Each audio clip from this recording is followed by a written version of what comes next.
skull, he brings it down. Bam! He takes That was a bar, he takes my back. Gets the bottom hook. And this is where we're going to start working today. Alright? John's got his bottom arm. His choking arm is on the bottom. Right? We're laying on that side. He's got a good seat belt. He can immediately start trying to murder me. Right? I don't want to allow that. Go figure. So I'm going to control those hands first and foremost. Don't let them even separate them. Then I don't have to worry about trying to get choked. I'm going to use my legs and I'm going to shrimp my hips up on top of them. I'm trying to go to the opposite side. You guys can see. I always want the choking arm as the person defending. I want the choking arm on top.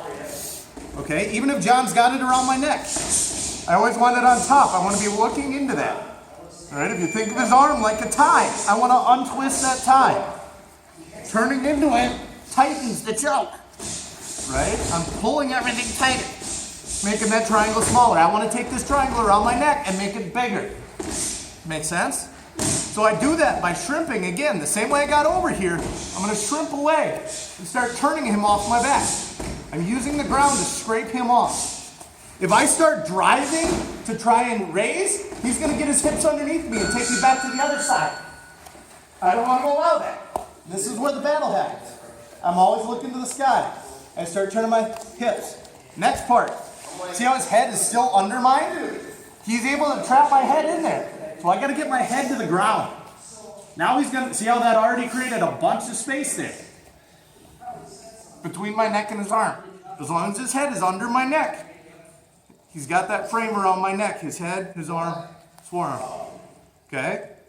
So as I try to get my back to the ground, my head's coming to the ground. Rub that stubble right on his face. Okay? Now he's doing a good job of controlling my forearm, and I'm going to have to address that at some point. But right now, I'm more worried about not dying. Okay? Because he can finish one arm rear naked. So I don't want to allow that. I'm looking to the sky, getting my head across his, and I start to shrimp my hips. I'm not driving, I'm shrimping, turning my hips inside his legs. He's going to try and keep that hook, that's fine. Now that hook is out. I'm going to step over and start working myself over the top of his foot. At the same time, I'm putting pressure on his forearm. So even though he's controlling my arm, I'm putting pressure on both his lower leg and his lower arm. Now I can punch it free and keep turning. Make sense? Now there's two different things that'll happen here. As soon as he concedes that he's lost the position, he's going to try to come up on top, which is why I'm stuffing that knee. If I let that foot come across my hips, he's going to end up in mount. I don't want to allow that. So worst case scenario, when I'm shrimping here, I'm going to force him into half guard. All right, as he comes up, I've already got my underhook, and I can start coming out the side. Does that make sense? Mm-hmm. That's the more common scenario for somebody when they realize that they're losing the position. You're going to be able to stuff that knee into half guard. If they really bail on it, they're going to kick that leg all the way off, try to get to side control, and then we got to scramble. Make sense? But if they insist on the position. So if we're here and he's holding on to my forearm and he just won't let go, I'm going to drive my elbow in between us to create space. Alright? My free hand is going to underhook his leg to keep him from turning his hips over. He can't come up on top of me now. And then I'm going to drive in. That's ideal for me, is to end up on top in side control.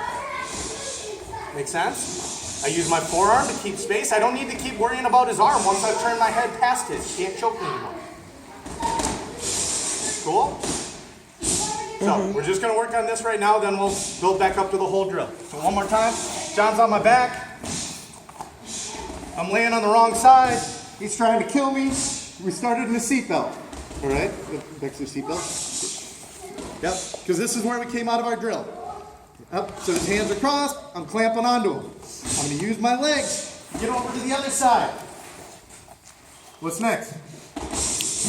Shrimp your hip. Scrape him on the floor. Look at the sky, exactly.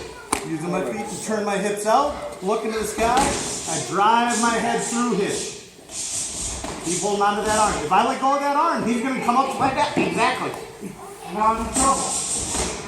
So if I extend my neck, I better make sure I got control of those arms. Hips turn out. Pressure on his leg. Punch my arm free.